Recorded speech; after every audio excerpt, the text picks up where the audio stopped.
Buenas noches. Muchas gracias por acompañarnos en nuestra sesión mensual del mes de agosto. Y pues este mes hemos estado recordando y celebrando varios de nuestros pilares de ser pediatras. Tuvimos un taller de vacunas y hoy vamos a hablar del pilar más importante como pediatras, como neonatólogos, que es la lactancia materna. Y me siento honrado de poderles presentar a la doctora Silvia Romero Maldonado, que ya es tradición que ha montado estos simposios de lactancia materna. La doctora es pediatra neonatóloga, maestra en ciencias, es de aquellas personas que no requieren de mayor introducción. Uno de los referentes nacionales de lactancia materna con la creación del Banco de Leche del Instituto Nacional de Perinatología y actualmente es la subdirectora de neonatología del Instituto Nacional de Perinatología. Entonces, sin más, los dejo con la doctora Romero. Gracias por la presentación.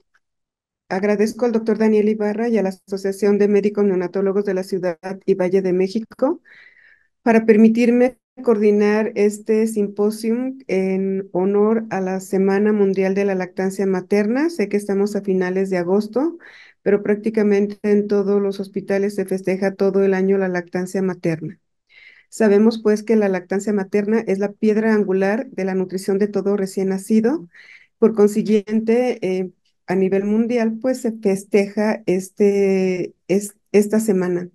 Normalmente la Semana Mundial de la Lactancia son los primeros 7 días de agosto y esto se instituyó de esta manera en conmemoración de la Declaración de Innocenti. Esta se llevó a cabo en 1990. ¿Cuánto hemos avanzado en lactancia materna desde ese entonces hasta ahora?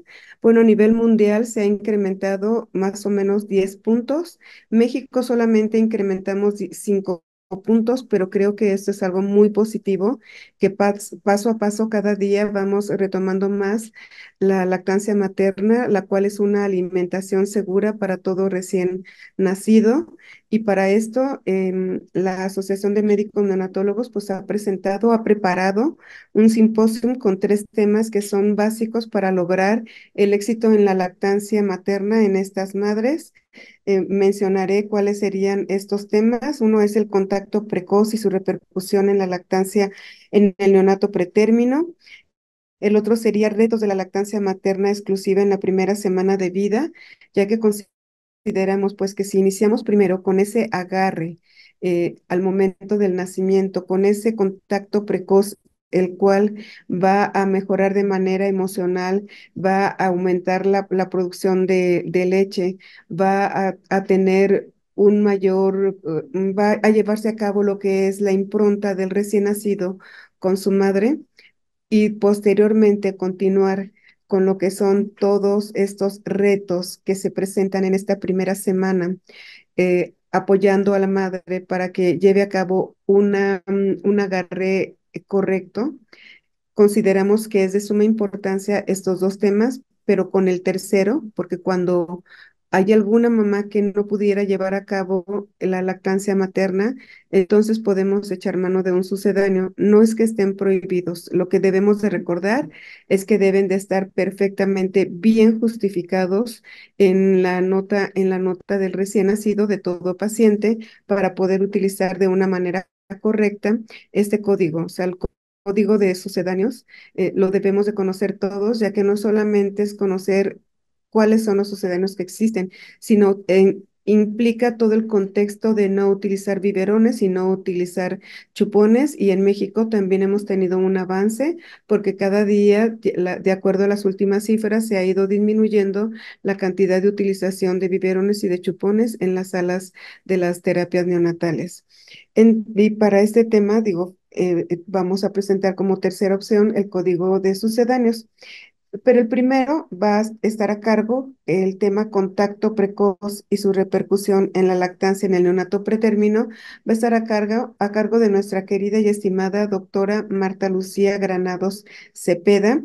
Em, la doctora es pediatra neonatóloga intensivista, egresada del INPER, tiene una maestría en ciencias médicas en la UNAM, tiene un diplomado en ética en la investigación en humanos, tiene un diplomado en cuidados paliativos y también tiene un diplomado en tanatología.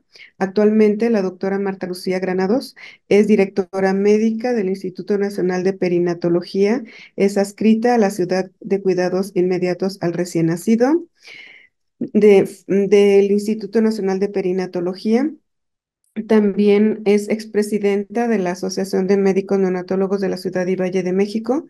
Fue vocal del Comité de Exámenes del Consejo Mexicano de Certificación en Pediatría. Actualmente también es coordinadora de talleres de la Federación de México y también se encuentra en la Comisión de Reanimación Neonatal en la Asociación de Médicos Neonatólogos de la Ciudad y Valle de México, a quien le damos la bienvenida. Y adelante, doctora Marta Lucía Granado Cepeda. Muchas gracias. Agradezco como siempre la confianza de la doctora y amiga Silvia Romero Maldonado y del doctor Daniel Ibarra, que nos incluyen como parte de esta actividad de la lactancia. Y bueno, en general, a todos ustedes que siempre nos acompañan con su presencia en un tema que para el neonatólogo es tan importante por todo lo que implica la lactancia materna, los retos que tenemos que superar y el gran impacto positivo que tiene en la población de recién nacidos y en este momento sobre todo en los prematuros. Y está avanzando. Esta es una hermosa pintura de Picasso justo en honor a la lactancia.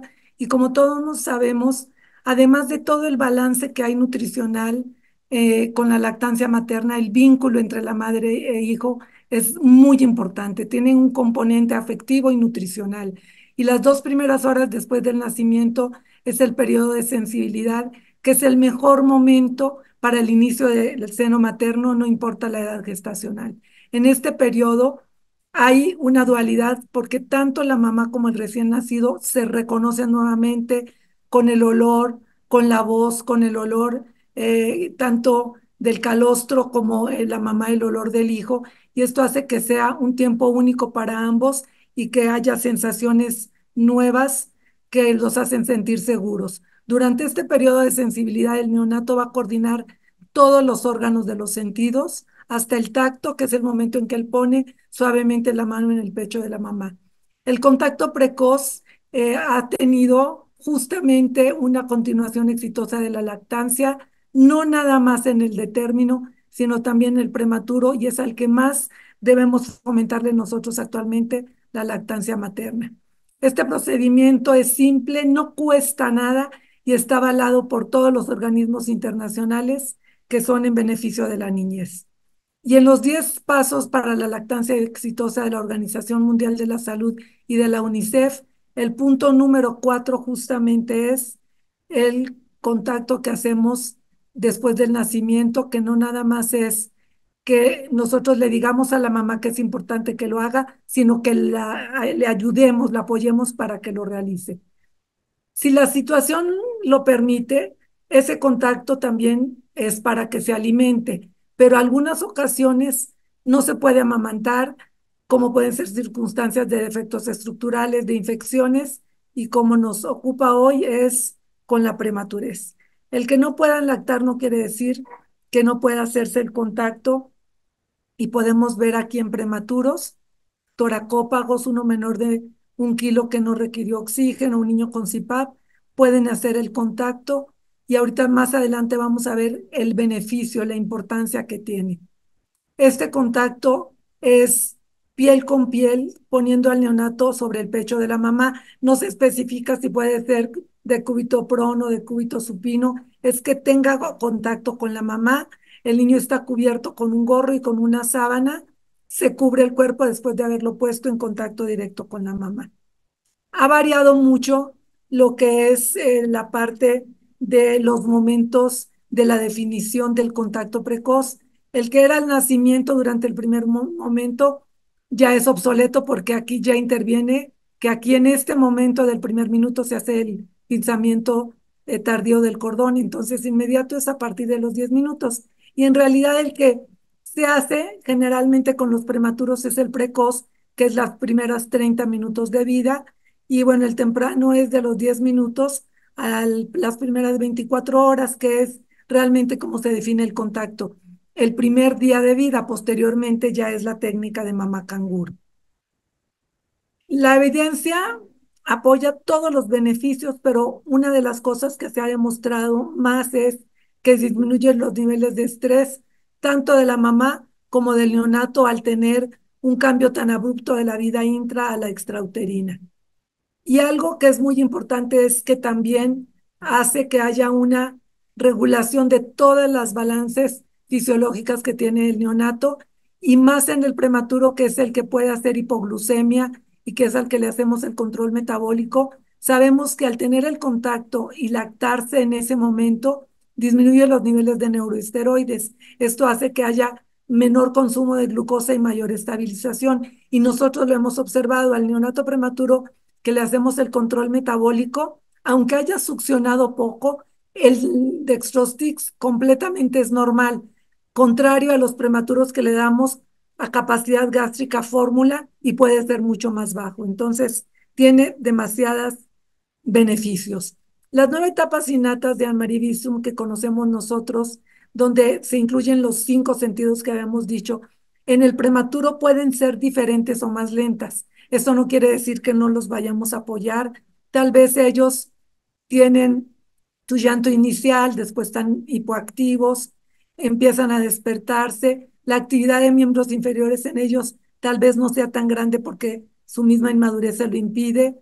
Vuelven a descansar, empiezan a reptar y tal vez ellos no alcanzan a arrastrarse por su propia inmadurez hasta llegar al seno materno. Lo que sí hacen es la familiarización, de tratar de buscar la mirada de la mamá. Y ojo, aunque sean prematuros extremos, hoy en día ya los estudios avalan que podemos acercarlos al seno materno, aunque sea para que empiecen a lamer, si están los niños estables, aunque no necesariamente succionen. Y después los tardíos, que son los que sí hacen esto muy parecido al de término, pueden tal vez succionar y después dormirse. ¿Qué importancia tiene aún en el prematuro, que es el momento de ellos? Hoy es su momento, que es proporcional el tiempo que nosotros le dejemos con la mamá con la duración de la lactancia. Y si los dejamos esa media hora mínima del contacto precoz, van a poder tener lactancia a más de un año. Y desgraciadamente, solo 2 de cada 5 recién nacidos se ponen al seno materno, y de los prematuros, 1 de cada 10. O sea, es mucho menor. ¿Cuáles son los obstáculos que tenemos que superar? Que pensar que el prematuro no puede tener ese contacto precoz porque nacen muchos por cesárea, porque pesan menos de 2 kilos o menos de 2.500 y porque son prematuros. Eso no es una limitante. Debemos de hacer el trabajo en equipo con todo el personal, incluyendo a los papás, y saber la historia clínica para saber qué cosas tenemos nosotros que enfatizar y cuidar. ¿Por qué es relevante el prematuro? Porque cada año nacen aproximadamente 15 millones de prematuros. Y ojo, 1 de cada 10 recién nacidos de manera global nace justo antes de las 37 semanas de edad gestacional. Las complicaciones de la prematurez hacen que sea la primera causa de muerte en los menores de 5 años, y 3/4 de estas se podrían haber evitado. ¿Qué pasa con el prematuro? Al momento del nacimiento tienen desventajas, tiene una dualidad de desventajas. No se terminó de formar, no terminó su madurez, tanto de crecimiento como de problema inmunológico, y la separación abrupta de la mamá. Entonces nosotros como neonatólogos los separamos para estabilizarlos, sobre todo los que no nacen adecuadamente, tienen algún problema, para que puedan sobrevivir. Sin embargo, esta separación se asocia con secuelas negativas. Por eso en el prematuro, tan pronto como podamos nosotros, si las condiciones lo permiten, lo debemos de llevar con la mamá. En las 3 preguntas del manual de reanimación neonatal, para poder hacer el contacto al nacimiento, tienen que llenarse 3 premisas: que si es de término, tiene buen tono y respira y llora. Aquí no entra el prematuro, lo cual no quiere decir que no podamos hacerle el contacto precoz en esa primera media hora de vida. ¿Qué hacemos con el prematuro? Hacemos el pinzamiento tardío, no está contraindicado. Lo llevamos a la cuna de calor radiante para realizar los pasos iniciales. Y si es factible, a los 10 minutos lo llevamos para cumplir el contacto precoz de la primera media hora. Se le pone primero un gorro, se pone de manera lateral si es cesárea o vertical si son partos, cubriéndolo con un campo. Aquí lo tenemos en la posición vertical en un parto y cubierto acá, no le habíamos puesto todavía el gorro. Le tomamos la temperatura axilar para en ellos en particular tratar de mantenerla en 36,5 grados. Por eso lo que debemos de hacer es calentar más campos e irlos poniendo sobre la sábana con la que los cubrimos y cambiarlos. Esa sábana inicial no hay que quitarla si no está mojada porque es como su segunda piel y si la quitamos se va a enfriar más. Todo el tiempo del proceso del contacto, el personal de salud debe de estar vigilando al neonato. Nosotros seguimos vigilándolo todo el tiempo y siempre tener visualizada la cara y también empezamos a dar el adiestramiento tanto a la madre como a ayudar al neonato para favorecer la lactancia. Y lo ideal es que permanezcan juntos la primera hora de vida. Si la mamá está inestable, el papá puede sustituir ese contacto precoz. Y además, si es un prematuro tardío de más o igual a 35 semanas y de más o igual a 2 gramos y está estable, no tiene dificultad respiratoria, no requiere oxígeno, puede permanecer con la mamá y agresarse al alojamiento conjunto donde lo seguiremos vigilando temperatura, la lactancia, que no se deshidrate y el control metabólico. ¿Qué pasa con el neonato que requiere apoyo ventilatorio? Le podemos iniciar el contacto después de la reanimación inicial y cuando las condiciones lo permitan y después de que la mamá terminó parto o cesárea y es trasladada en la camilla cerca de la cuna del calor radiante, donde tenemos nosotros el apoyo ventilatorio. Precalentamos con un campo tibio el pecho de la mamá, al niño le ponemos un gorro y en el prematuro sí está permitido poner un pañal, porque como tienen el apoyo, nos cuesta tanto poderlo mover con todo lo que requiere y que no se inestabilice y si se orina o algo, tenemos que volverlo a regresar, entonces le ponemos pañal. Se acerca el neonato colocándolo sobre el pecho de la mamá. Puede ser en decúbito supino, ahí no es prono, por las modalidades ventilatorias, por el CPAP o la intubación, o puede estar de manera lateral para que la mamá le vea la carita, cubriéndolo con un campo tibio. Todo el tiempo debemos monitorizar nosotros tanto al neonato como al apoyo ventilatorio. Tenemos todas las modalidades aquí del CPAP, un neonato con un peso de 500 gramos, otros neonatos mayores, todos prematuros que pudieron estar en el contacto con la mamá. Acá los acabábamos de poner, tenían ya pañal y nos disponíamos a ponerle el campo tibio para cubrirlos. ¿Qué pasa? También esto es reciente. Si los neonatos tienen algún defecto estructural, como de la pared abdominal o del tubo neural, y están estables y ya cubrimos adecuadamente los defectos, podemos ponerlos, estos se ponen de manera lateral, siempre y cuando estén estables. Y también procedemos a tomar la temperatura axilar, que no debe ser menor de 36,5 grados. A veces dudamos de que realmente el neonato es frío, esté frío, solo en esas condiciones podemos tomarle una temperatura rectal para no suspender el contacto. En estos neonatos prematuros debemos lo más pronto que se pueda hacer el contacto piel con piel y lo ideal es prolongarlo mínimo durante 8 horas del primer día, aunque sea de manera intermitente porque el neonato ya está en la terapia neonatal. Es muy importante que hagamos énfasis en que en estos neonatos el gorro y el pañal no debe de olvidarse porque se nos pueden enfriar y sabemos que todo esto hace que el niño tenga menos mortalidad por la estabilidad de todas las variables fisiológicas. Ahí hacemos también la aclaración que el contacto piel con piel es la forma inicial en las primeras 24 horas. Lo ideal es que se haga la primera hora de vida a partir de la hora cronológica de que nace el neonato, no a partir de la hora en que lo ponemos en el pecho.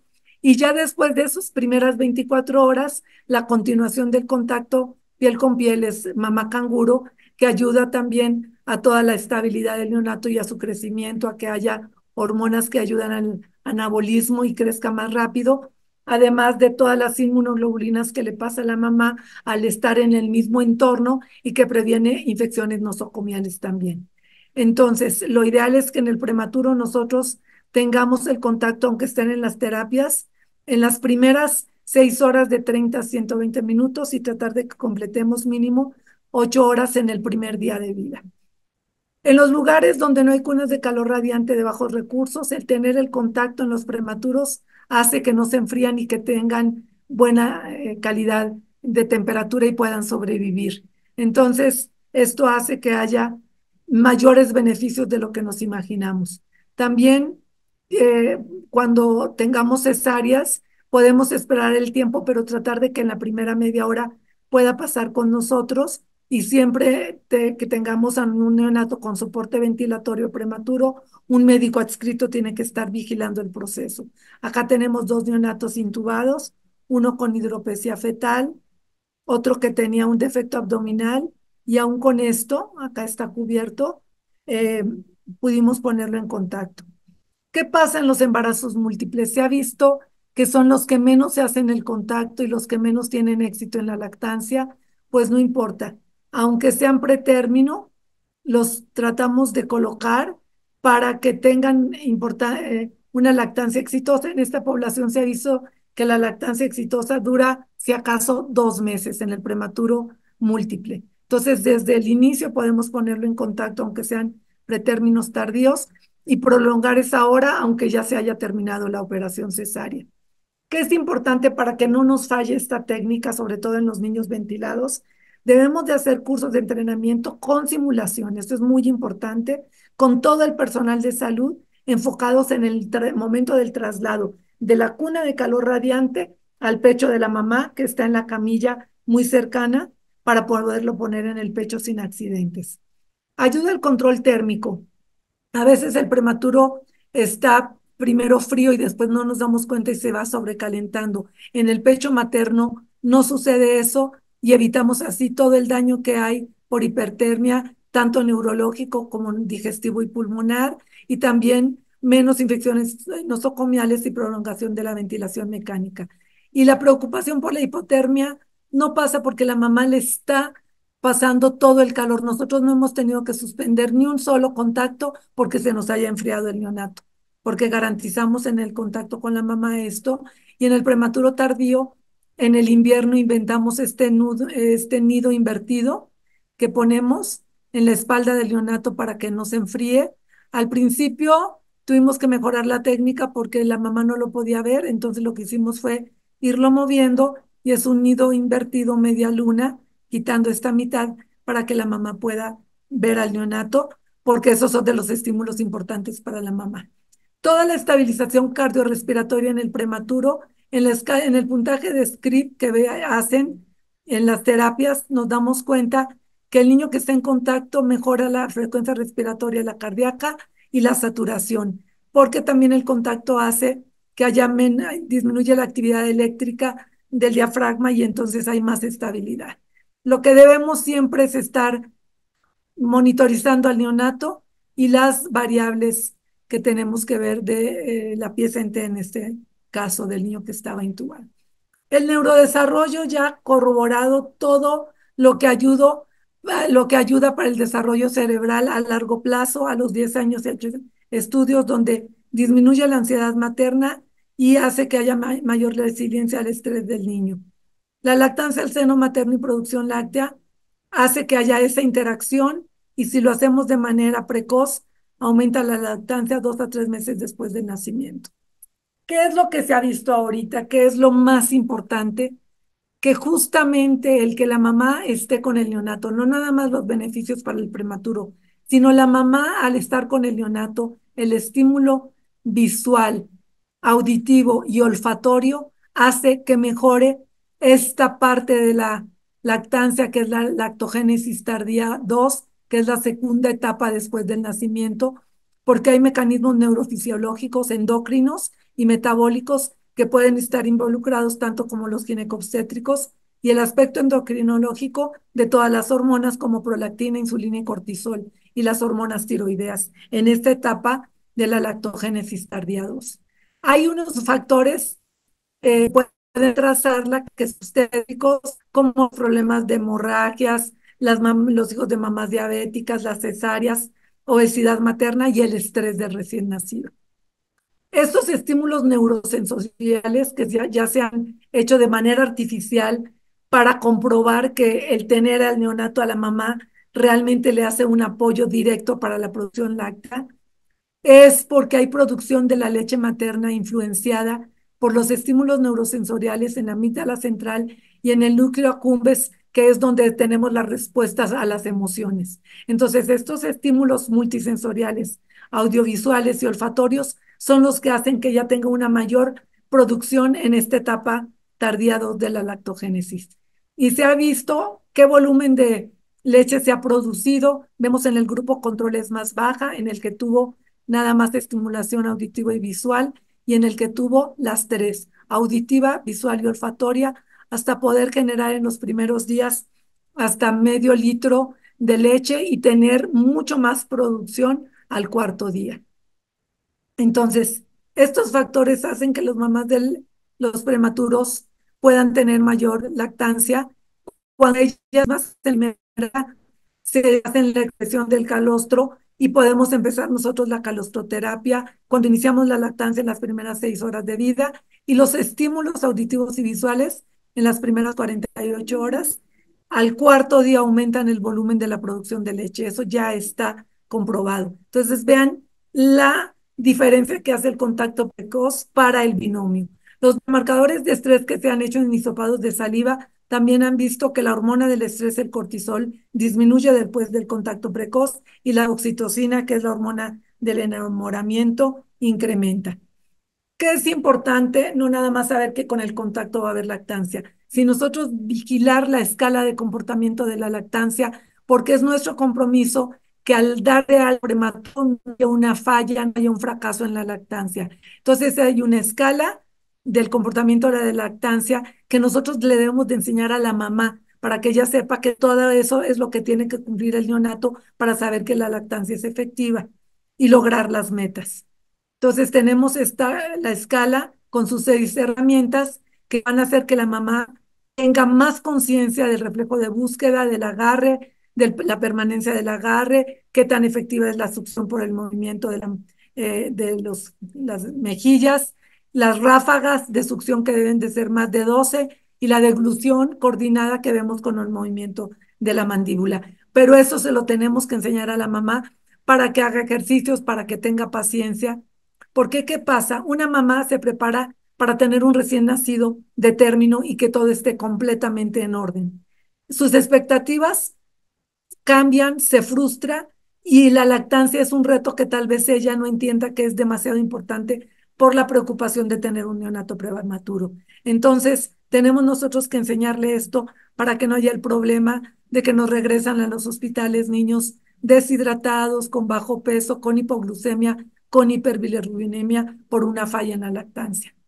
¿Qué pasa con los niños que están en las unidades de cuidados intensivos? También las hormonas de estrés tienden a normalizarse y los marcadores de alivio del dolor como oxitocina, beta, endorfina y serotonina aumentan la respuesta con el contacto piel con piel. Los neonatos que están en las terapias y que les hacen estudios y están en el contacto con la mamá se relajan y hay muchos mediadores que influyen en el sistema nervioso autónomo. Entonces, es un proceso que inicia desde el nacimiento y que debe de continuar hasta que damos de alta al neonato. No importa la edad gestacional. Y aquí hay algo muy interesante. ¿Cuándo iniciar el seno materno en las unidades de cuidados intensivos neonatales? Pues todos los recién nacidos que están clínicamente estables, independientemente del peso y de la edad gestacional, pueden iniciarlo. Yo lo empecé a hacer algunas veces, no lo he hecho tantas veces en la unidad tocoquirúrgica, con los prematuros extremos y vemos que ellos hacen el primer intento de succionar al seno materno. Sin embargo, cómo lo hacen varía. Se ha visto que en los de 28 semanas se puede hacer, incluso en los niños que tienen CPAP, porque ellos tienen conductas diferentes por su propia inmadurez. Algunos nada más huelen el calostro, otros lo lamen, no succionan, otros como que hacen un chasquido, algunos lo que les gotea lo saborean, otros sí quieren buscar, otros quieren succionar. y se ha observado desde las 28 semanas. Entonces, ¿qué es lo que debemos hacer nosotros? Promover desde este momento, si se puede. Vamos a tratar nosotros en el INPER de empezar a hacerlo, aunque sea algo transitorio, pero todo el beneficio que tiene es a futuro y que es un reto importante mantener la lactancia después del alta. ¿Cuáles son los 5 elementos centrales perinatales para la lactancia efectiva en un prematuro que habitualmente no duran más de 4 meses? Los estudios reportan que después de los 4 meses del alta hay una falla. Igualdad para los padres en el cuidado del recién nacido, que se involucren desde el principio. La educación antenatal para decirles la importancia de la lactancia, que la mamá empiece a exprimirse el pecho en las primeras 2 horas de vida, el calostro, que lo inicie en las primeras 6 horas de vida, y el contacto temprano tanto de la mamá como del papá. Y también involucrar a los papás, empoderarlos. Cuando la mamá no puede estar, el Señor es el que nos va a ayudar con el contacto precoz, con el contacto piel con piel, y vean ustedes la cara de satisfacción del papá. ¿Qué debemos de hacer nosotros? Saber que ellos están en una circunstancia vulnerable y tratar de darles herramientas para que ellos se sientan en un refugio seguro, en un terreno que es completamente desconocido para ellos. ¿Qué es importante? No tener accidentes en el contacto precoz. Siempre tenemos que tener la cara del neonato visualizada, tener la cara libre, que no comprime el tórax. La mano que ponemos en la espalda la debemos de poner al nivel de las nalgas y no en el tórax, para no hacer que ellos impidan que saquen el líquido pulmonar y puedan tener una mejor estabilidad respiratoria. Que la cabeza esté libre para que puedan levantarla y succionar y permitirles levantar la cabeza. Que el pezón esté cerca, y si no, nosotros acercarles la carita. Enseñarles a los papás que no se distraigan con el celular o otras cosas, porque el papá es el que nos va a ayudar en el prematuro con esto. Y si a veces hay medicamentos que puedan sedar un poco a la mamá y disminuir los reflejos, nosotros estar apoyando para que no sucedan accidentes. Todos los beneficios que ya conocemos de la hormona del crecimiento, las variables y fisiológicas, el neurodesarrollo, fortalece el aprendizaje y la memoria, y además en las primeras 24 horas, que es el contacto que hacemos nosotros, que se ha incluido el precoz, es el contacto piel con piel, incrementa la hemoglobina oxigenada a nivel de la corteza olfatoria. Entonces, además de que protege de todas las enfermedades respiratorias y digestivas, hace que tengamos menos atopia, menos alergias y previene todas las enfermedades metabólicas de la edad adulta. Esto hace que haya además el vínculo afectivo, que es lo que hace que la mamá tenga el estímulo neurosensorial para que aumente la lactancia, y cuidamos el planeta. Ahorita Dorita nos va a comentar, porque una lata de fórmula que no está prohibida, porque a veces se necesita, tarda mucho en eliminarse. Lo importante es que hagamos la simulación, que todos estos retos los superemos entrenándonos, y así cualquier accidente lo hacemos con un maniquí y no con un neonato. ¿Y qué es lo que nos fortalece para hacer esto de la lactancia? Las experiencias positivas de los familiares. Y así las niñas van a crecer con la cultura de la lactancia. ¿Qué sabemos? Pues todo lo que promueve el contacto piel con piel, todos los beneficios fisiológicos en todas las variables, la interacción emocional madre-neonato, y que promueve exponencialmente la prolongación de la lactancia. La evidencia científica dice ya que reduce el estrés, el niño se adapta mejor de la vida fetal a la extrauterina, también menos estrés para los papás, y disminuye los días de estancia hospitalaria también. Entonces, esta separación es todo lo contrario, puede ser con un impacto negativo y evolución también desfavorable. El amamantamiento es un derecho humano que nosotros tenemos que promover en la primera hora de vida, y es muy importante, tanto en los neonatos como los que se obtienen por cesárea, saber que hay estrategias para poder hacerlo. No hace falta hacer las cosas rápido, sino en el momento oportuno, y esa primera hora es sagrada. Más vale amamantar que lamentar. ¿Qué debemos de estudiar? ¿Cómo es y qué tanta influencia, y de acuerdo a la edad gestacional, de estos estímulos neurosensoriales en la mamá para que aumente la producción láctea? ¿Cuáles son los biomarcadores óptimos que ayudan a que el niño tenga más tranquilidad, menos dolor? También en el cuidado intensivo tenemos que ser más incisivos de promover este contacto en las primeras 24 horas y en el prematuro extremo que se continúe con la mamá cangura y saber con estos biomarcadores la evolución a largo plazo en el neurodesarrollo. Lo que sí podemos hacer es estimular al personal de salud para que hagamos esta práctica en los neonatos pretérminos y saber que aunque no tengan una succión tan efectiva como uno de término, esto beneficia en el estímulo neurosensorial a la mamá. En el niño en este momento no tiene tanto agarre, no tiene tantas ráfagas. Sin embargo, esto hace que ellos empiezan los dos a entrenarse y a conocerse. Y en el prematuro que tenemos nosotros con apoyo ventilatorio, este es de 32 semanas, saber que este es el estímulo neurosensorial que va a ayudar a la mamá al tener al neonato cerca y que el neonato hasta se quedó dormido, no hemos tenido eventos adversos, no los hemos tenido que retirar por problema con el apoyo respiratorio y tampoco hemos tenido que incrementar los parámetros del NOPUF, del ventilador o de oxígeno, a veces nada más un 10%. Es importante que la lactancia es un arte y acá, ¿quiénes somos determinantes? El personal de salud. Tenemos que ser determinantes para que tengamos el éxito. Y esta es la que les digo siempre a los que ya han visto este video. La cerecita del pastel es la única vez que lo hemos podido hacer en un triple.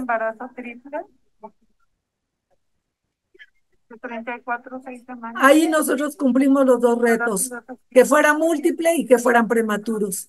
Y en ellos se pudo empezar, pesaban más de 1800, no requirieron reanimación, no requirieron oxígeno y los pusimos a los tres al mismo tiempo.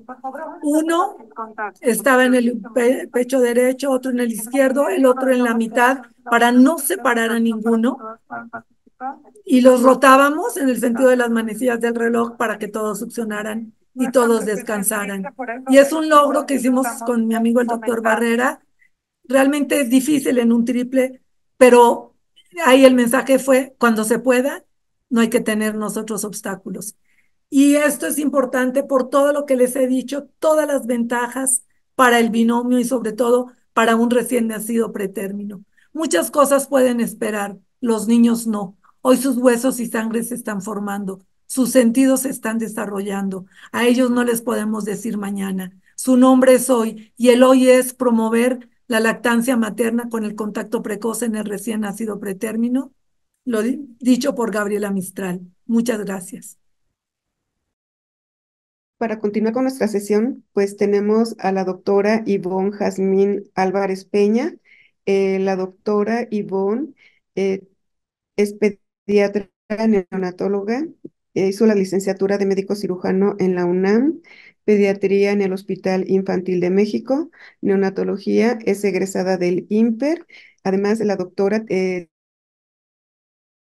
en consejería en lactancia materna y tiene un posgrado en terapia intensiva neonatal. Actualmente se encuentra adscrita al Departamento de Alojamiento Conjunto del Instituto Nacional de Perinatología y además es integrante del grupo de trabajo en lactancia materna del IMPER. Es profesora de posgrado de Enfermería Neonatal en NEO de la UNAM. Es profesora de pregrado de la Facultad de Ciencias de la Salud de la Universidad Anáhuac en México y también es profesora asociada del curso de especialización de neonatología en el IMPER. El tema que la doctora nos va a impartir es retos en la lactancia materna exclusiva en la primera semana de vida. Buenas noches. Agradezco a la doctora Silvia Romero por invitarme a participar en esta importante sesión académica. Ya la doctora Marta Granados habló sobre cómo es importante lograr un buen inicio de la lactancia materna y a mí me corresponde hablar sobre los retos de la lactancia materna exclusiva en la primera semana de vida.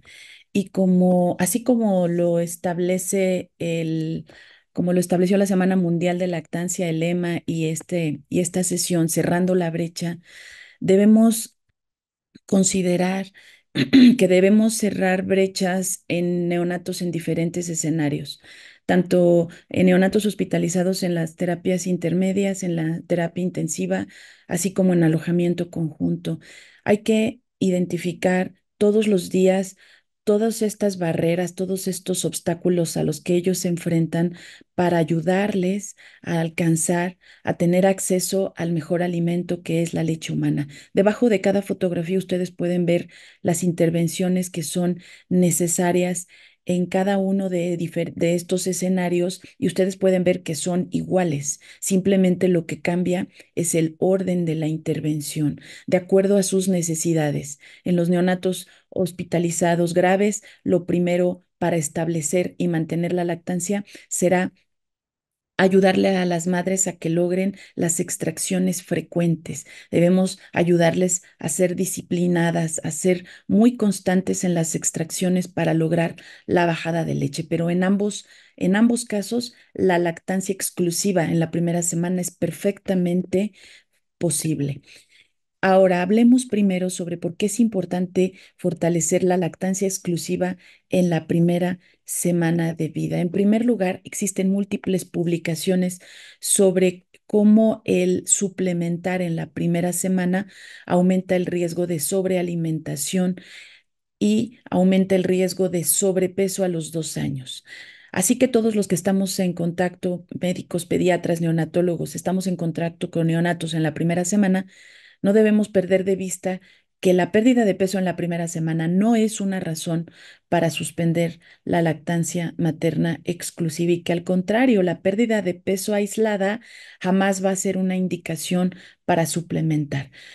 La pérdida de peso se debe considerar en todo el contexto del clínico del neonato y jamás debe ser considerado como un elemento aislado para iniciar una suplementación con sucedáneo. Y es que el problema es que esta sigue siendo una causa frecuente de suplementación. La pérdida de peso en la primera semana es el principal motivo para suplementar con fórmula y el problema es que dificulta el establecimiento de la lactancia. Este factor más la influencia comercial de los sucedáneos, la presión social de la familia, reduce la confianza en amamantar, reduce la confianza de las mujeres en su capacidad de maternaje y el hecho de introducir una sola toma de fórmula afecta de manera importante el principio oferta-demanda. A una sola toma de fórmula reduce la frecuencia de las tomas al seno, reduce el estímulo aferente desde el complejo pezón areola hasta el sistema nervioso central y esto contribuye a reducir la producción de leche. Por esto es importante no suplementar de manera rutinaria, sino solo bajo circunstancias muy especiales. Si analizamos las encuestas nacionales de salud, todas describen como primer causa de abandono de lactancia el nunca tuve leche. Esa percepción de las madres de no tener leche se ve favorecido por todo lo que comentamos y desafortunadamente esta es la principal causa de abandono, así que hay que contribuir para que esto no ocurra. Y es que el problema que estamos viviendo actualmente, las consecuencias de décadas en rezago en lactancia. Si recordamos, nuestra caída más grave fue en el 2012, la lactancia exclusiva bajó 14.8% a los 6 meses, subió un poco en el 2018 a 28%. Y la última de 33.6%, esa es la última cifra que tenemos de lactancia exclusiva en menores de 6 meses. Sin embargo, no es suficiente. Tenemos una meta y nuestra meta, de acuerdo a los Objetivos Globales de Nutrición 2030, es el 70%.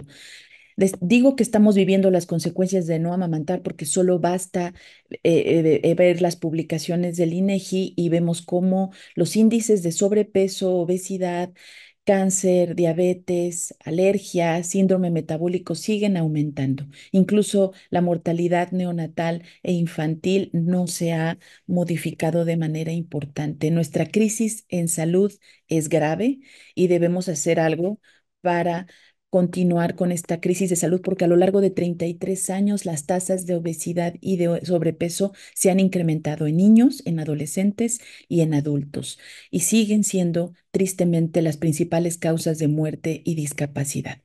Más motivos para no suplementar en la primera semana. El calostro en la primera semana ha demostrado reducir el riesgo de alergias. Sabemos que el establecimiento de la lactancia en la primera semana es primordial porque de eso depende el éxito de la lactancia en los siguientes 6 meses. Así que no suplementemos de manera rutinaria con sucedáneo porque en esa primera semana de calostro hacemos que se pierdan los neonatos de estos componentes inmunológicos, los factores bioactivos y los mediadores de la inflamación que van a ayudar a reducir la respuesta inflamatoria en los neonatos tanto hospitalizados como los no hospitalizados.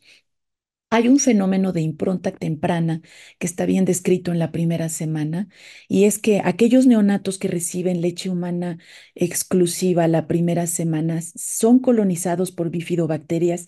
Esto mejora su capacidad de inmunorregulación y mejora su tolerancia inmunológica.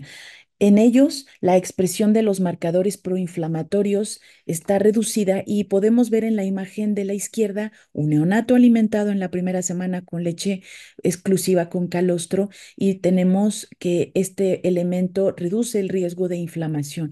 Ahora, del lado derecho tenemos un neonato alimentado con fórmula. Al tener un microbioma distinto, su tolerancia inmunológica se modifica y entonces hay expresión al máxima de marcadores proinflamatorios.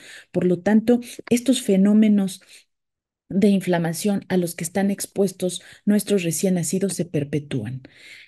Otro aspecto importante, la primera semana es el periodo de mayor permeabilidad intestinal. Así que este periodo es el periodo clave para que todos estos elementos inmunológicos, los factores bioactivos, células madre, mediadores de la inflamación, macrófagos, linfocitos, es muy favorable dar el calostro en esta época, puesto que en esta época es cuando más permeabilidad intestinal hay y por el contrario, se sabe que la exposición a las proteínas de la leche de vaca de manera temprana aumenta el riesgo de diabetes, aumenta el riesgo de enterocolitis y aumenta el riesgo de enfermedades autoinmunes, por lo que es crucial evitar el suplemento innecesario durante esta primera semana de mayor permeabilidad. Así es que lo más importante será garantizar el acceso al calostro de nuestros recién nacidos por todas estas razones. Todos tenemos claro que la meta establecida por la Organización Mundial de la Salud es hacer que todos los recién nacidos y los lactantes menores de 6 meses reciban solo leche humana exclusiva y llevarla de manera complementaria más allá de los 2 años, sin un límite, más allá de los 2 años. Sin embargo, la primera semana es determinante en el éxito de la lactancia. Por esto es importante establecer todas estas medidas necesarias para garantizar el acceso a este derecho, al derecho a la salud, al derecho a la nutrición. Estos neonatos en estos 3 escenarios distintos que ustedes pueden ver, neonatos prematuros extremos, de bajo peso, enfermos, graves, en alojamiento conjunto, todos ellos tienen el mismo derecho a la salud, a recibir el mejor alimento, los nutrientes, factores bioactivos, inmunomoduladores a través de la lactancia. Ellos tienen el derecho a la mejor nutrición y ellos tienen derecho a desarrollar el máximo potencial físico, mental y emocional. Ahora hablemos de cómo superar todos estos retos, cómo mejorar estos índices de lactancia. Yo podría decir, bueno, y no lo digo yo, lo establece la OMS y la UNICEF. Uno de los elementos más importantes es tener cada vez más hospitales con la nominación Hospital Amigo del Niño y de la Madre. Seguir y de continuar con estos lineamientos que establece la iniciativa Hospital Amigo del Niño y de la Madre, los 10 pasos y los 3 anexos, cada uno de estos elementos contribuye para tener tasas de lactancia exclusiva más altas. Otro aspecto importante. En nuestras evaluaciones de amamantamiento debemos tratar de utilizar instrumentos validados para evaluar cada amamantamiento. Y existen múltiples instrumentos. La escala del H es una de ellas para neonatos a término, la escala de IPFAT es otra para prematuros, pero también la ficha de observación de la Unión Europea es una escala que está validada y es una herramienta muy útil que reduce subjetividad a la hora de evaluar la lactancia. Otro aspecto importante, demos intervenciones cortas y efectivas. En ocasiones estamos horas con las mamás y nada más no avanzamos. Seamos muy ordenados, muy claros, muy objetivos. Y uno de los aspectos que nos ha ayudado a nosotros en el Instituto Nacional de Perinatología es emplear esta intervención, esta mnemotecnia de ESPAS, S de señales tempranas de hambre, P de postura de la madre, P de posición de bebé, agarre y succión. Si nosotros llevamos a cabo esta intervención de manera ordenada, tenemos muy buenos resultados en menos tiempo. Este es el famoso ESPAS, signos de hambre. Le enseñamos a mamá a identificar signos de hambre, corregimos su postura, le enseñamos diferentes posiciones, la que ella elija. Lo más importante será que mamá y bebé estén en estrecho contacto, logramos agarre correcto mediante la técnica simétrica y si todo esto se lleva a cabo de manera correcta, tendremos una adecuada succión y una adecuada transferencia de la leche. Rápidamente, elementos de la técnica asimétrica: nariz despegada, ángulo de la boca amplio, labios.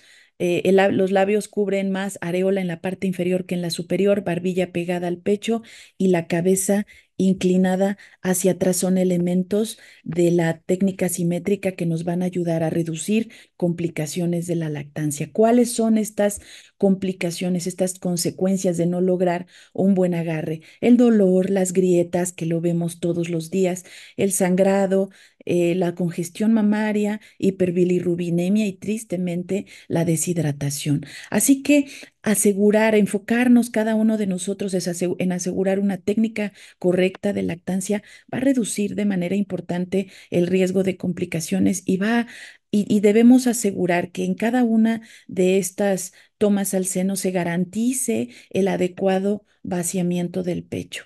Si nosotros no cuidamos este aspecto, vamos a tener consecuencias que van a orillar a las madres a abandonar la lactancia. Y una de ellas es el dolor, las grietas, el sangrado.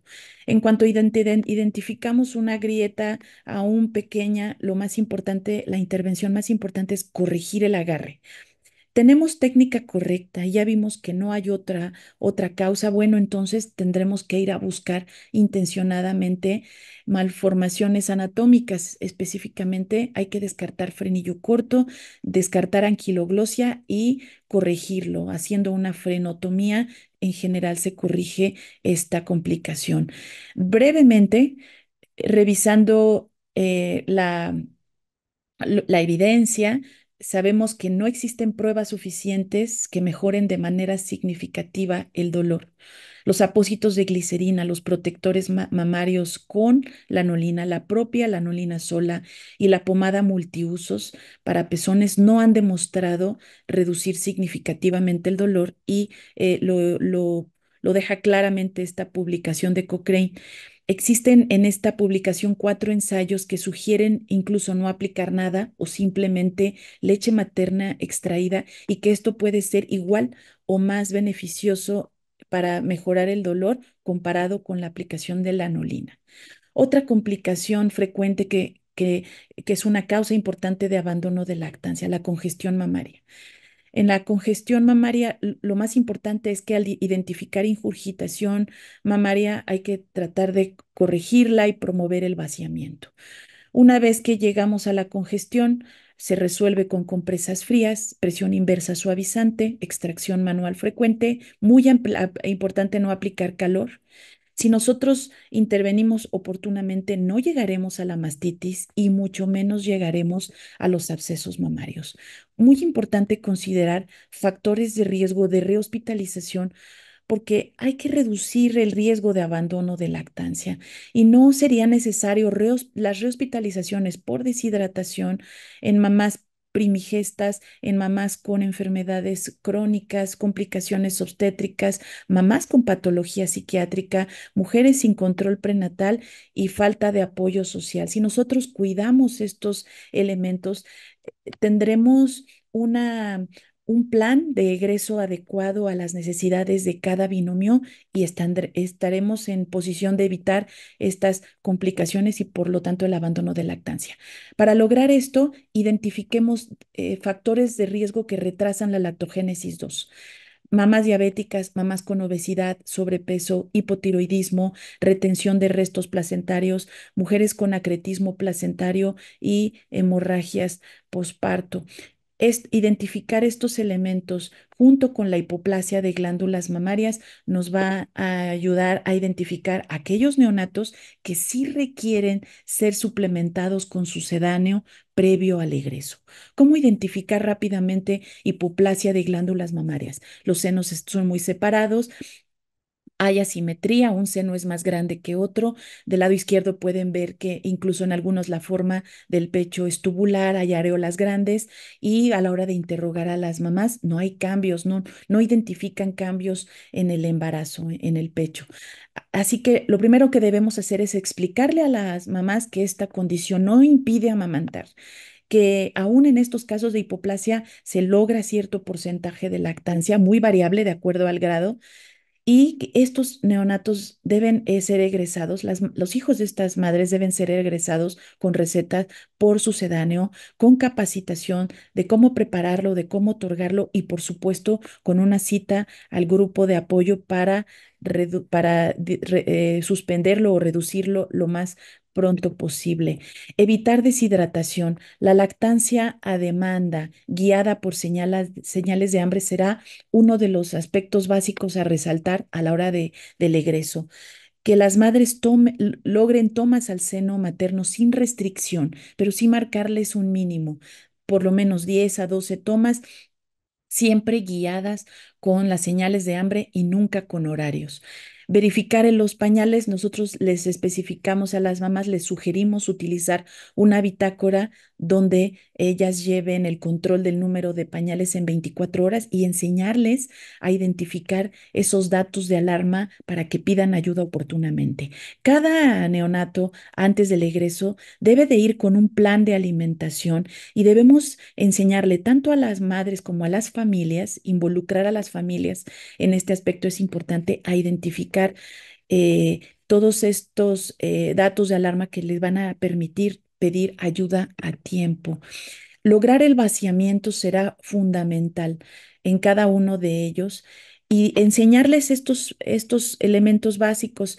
Se se ablanda el pecho después de la toma, todo lo contrario ocurre cuando no hay un adecuado agarre, no hay una transferencia eficaz de la leche, entonces hay ingurgitación y hay congestión mamaria y ese es un dato de alarma para no dar de alta a una madre con su hijo es cuando estamos planeando el egreso. La ingurgitación y la congestión mamaria deben ser considerados datos de alarma para no darlos de alta casa hasta que logremos superar este problema. Síndrome de confusión. El síndrome de confusión es otra causa importante de abandono de la lactancia y la causa es el primer contacto con biberón, con jeringa o una técnica de vaso incorrecta. Así que como la doctora Marta Granados ya comentó, el agarre correcto y lograr la lactancia en la primera hora de vida es fundamental porque crea un fenómeno de impronta. Cuando identificamos a estos neonatos que se desprenden, lloran, se empujan, lo que puede resolver en esos casos es usar un relactor. Y muy importante, resolver las dudas de las mamás. está bien demostrado y hay múltiples publicaciones que hacen referencia a la importancia de resolver sus dudas en esa primera semana y cuidar, no reforzar ideas negativas, no decirles usted no tiene leche o está deshidratado su bebé porque usted no tiene leche, usted tiene el pezón pequeño. Cuidado con estigmatizar a las madres de acuerdo a su anatomía. Recordemos que hay variantes anatómicas. Evitemos, por favor, estos comentarios negativos. Aprendamos a escucharlas. Desarrollemos nuestras habilidades de comunicación. Generemos esta empatía. No demos órdenes, hay que sugerirles, demostremos que estamos interesados en ellas, no levantemos la voz y no utilicemos frases enjuiciadoras. Cuidemos nuestra comunicación verbal y no verbal para fortalecer su confianza en su capacidad de amamantar. Y con esto termino. La conclusión sería enfocar nuestras estrategias en prevención. Cuidemos los elementos clave del éxito de la lactancia. La educación prenatal es un elemento crucial, el contacto piel con piel inmediato, el contacto precoz que comentó previamente la doctora Marta, el cuidar esas intervenciones cortas. A nosotros nos funciona el ESPAS, intervenciones cortas y efectivas, promover la lactancia a demanda, desarrollar nuestras habilidades de comunicación, resolver dudas en esa primera semana que es crucial y algo muy importante, involucrar a la familia, considerar la complejidad del contexto económico, social y cultural de las mamás y considerar que algunas de ellas lograrán lactancia 100% exclusiva, algunas de ellas no, pero lo que ellas logren será siempre un éxito. Recordemos que siempre tomar conciencia de lo que no funciona hay que cambiarlos. Termino con esta frase. Muchísimas gracias por su atención. Continuando con nuestras presentaciones, como nuestra última ponente, tenemos a la doctora Adoración Morales Ibarra. La doctora Adoración Morales Ibarra es jefa de división de pediatría del Centro Médico Nacional La Raza, de la Gineco 3. También es adscrita a la UCIN del Hospital Pediátrico de Peralvillo de la Secretaría de Salud de la Ciudad de México. Es profesora del curso de especialización en neonatología en el Centro Médico La Raza. También es tesorera de la Asociación de Médicos Neonatólogos de la Ciudad y Valle de México. Es secretaria ejecutiva del Comité de Lactancia Materna de la Gineco 3 de la Raza. También es evaluadora de la iniciativa Hospital Amigo del Niño y de la Niña. Tiene una serie de diplomados, entre ellos tiene un diplomado en investigación clínica, tiene un diplomado en docencia universitaria y tiene un diplomado en gestión de dirección. La doctora Adoración Morales nos va a compartir el Código Internacional de Comercialización de Sucedáneos de la Leche Humana. Y pues bienvenida, doctora.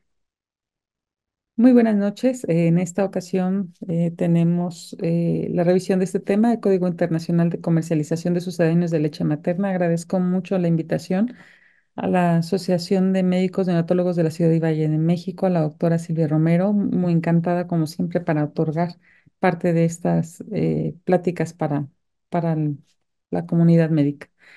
Pequeños grandes clientes de la publicidad. ¿Quiénes somos? Son todos aquellos niños que se ha visto a través de la historia en donde se ha visto que hay cambios y modificaciones en su alimentación a través de una comercialización que lamentablemente ha desalentado las prácticas de lactancia materna. Hay una tendencia humana a desarrollar alternativas de alimentación y se ha visto que hay una tendencia ligada a la transformación histórica.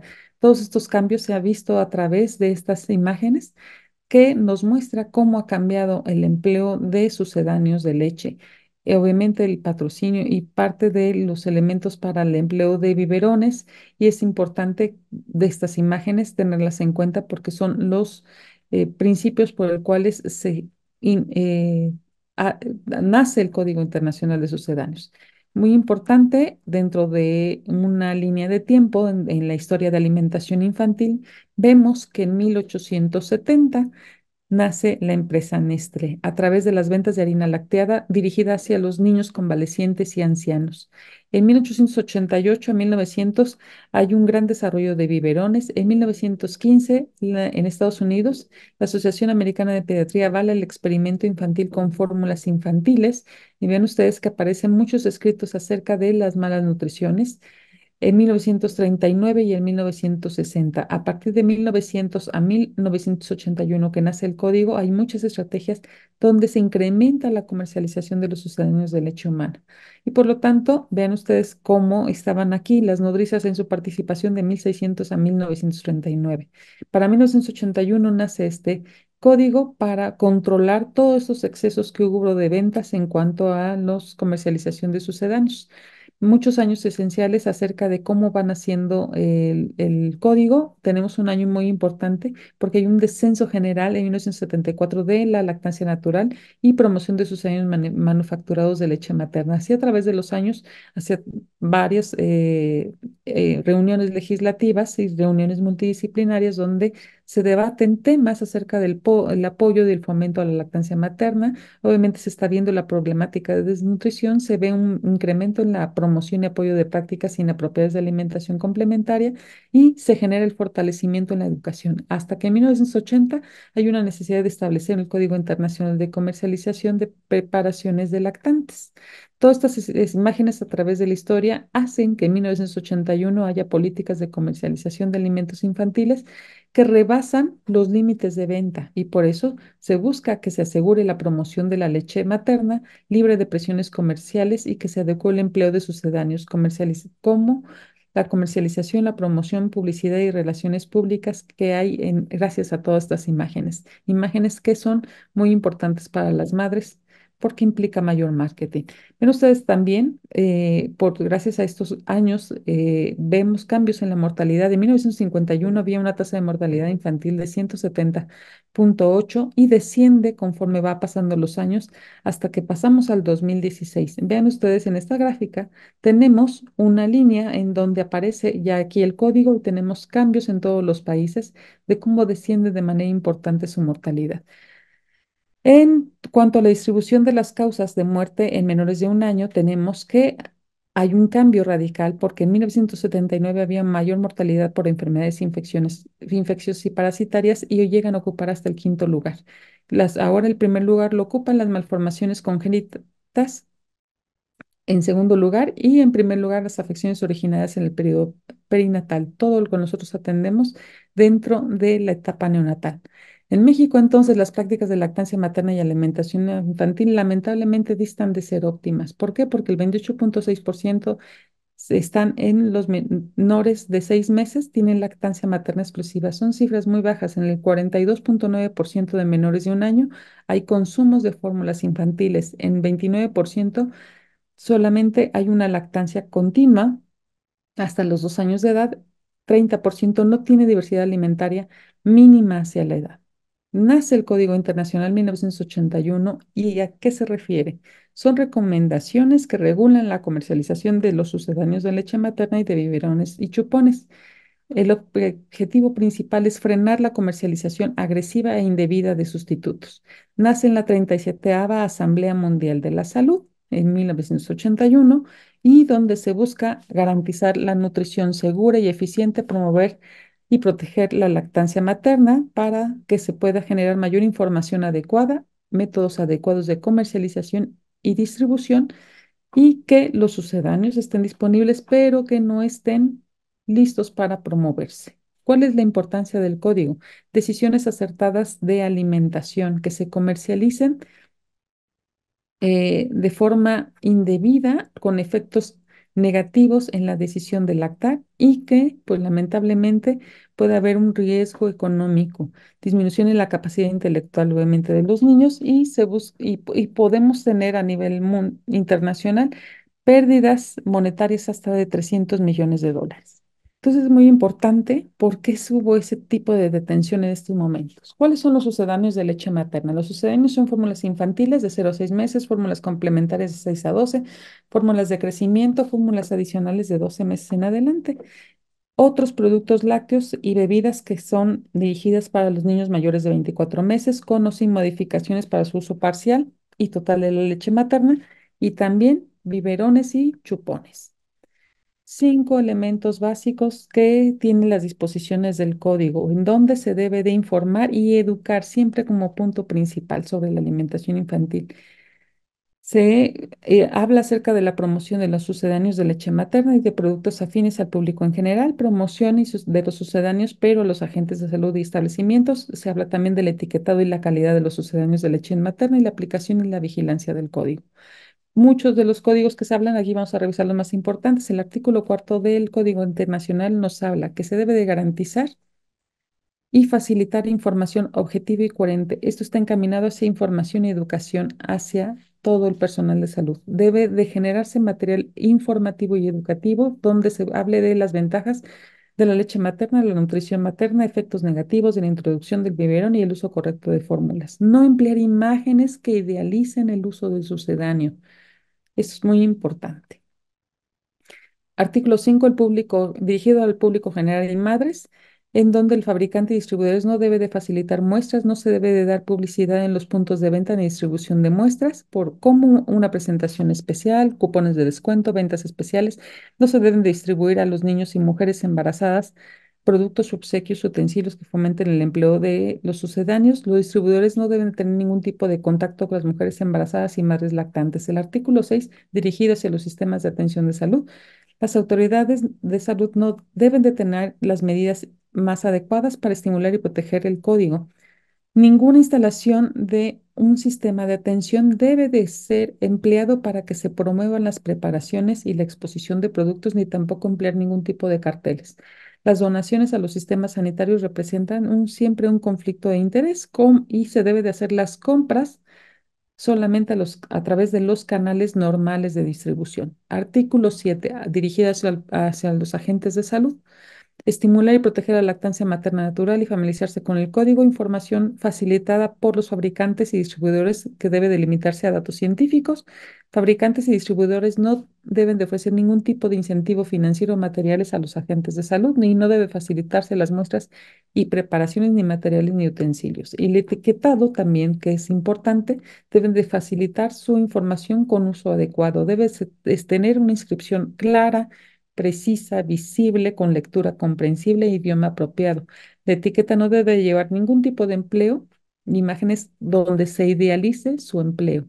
Los ingredientes utilizados deben de estar colocados adecuadamente con sus composiciones, las condiciones en cómo se debe de almacenar una vez abierto, el número de serie y la fecha límite de consumo. Además, que todos deben de tener en el etiquetado que hay una necesidad de mantener la lactancia hasta los 2 años de edad. Algunos ejemplos de violaciones en las unidades hospitalarias y consultorios. Estas imágenes pueden ser cotidianas, aguas, si nosotros lo tenemos dentro de nuestros hospitales, se están violando parte de este código. No podemos tener ningún producto que esté generando mayor marketing a estas empresas, estar cuidando este tipo de imágenes que son cotidianas y que obviamente están prohibidas en hospitales amigos del niño y de la niña. Violaciones en las farmacias, estas imágenes no deben verse como normales, son peligrosas en el sentido que pueden generar mayor aumento de ventas y obviamente pues mucho menos que una mujer embarazada esté promocionando el empleo de sucedáneos. Aquí tenemos biberones y chupones en empaques especiales. Ahora, violaciones en las etiquetas. No debe de ver en el etiquetado mayor información que esté disponible hacia el cuidador primario del niño. No está en este tipo de empaque, no está dirigido hacia qué tipo de niños, qué edad se puede empezar a consumir este producto. Tampoco tienen este tipo de empaque, aquí estas imágenes que están prohibidas, empleo de biberones y también en este tipo de etiquetas.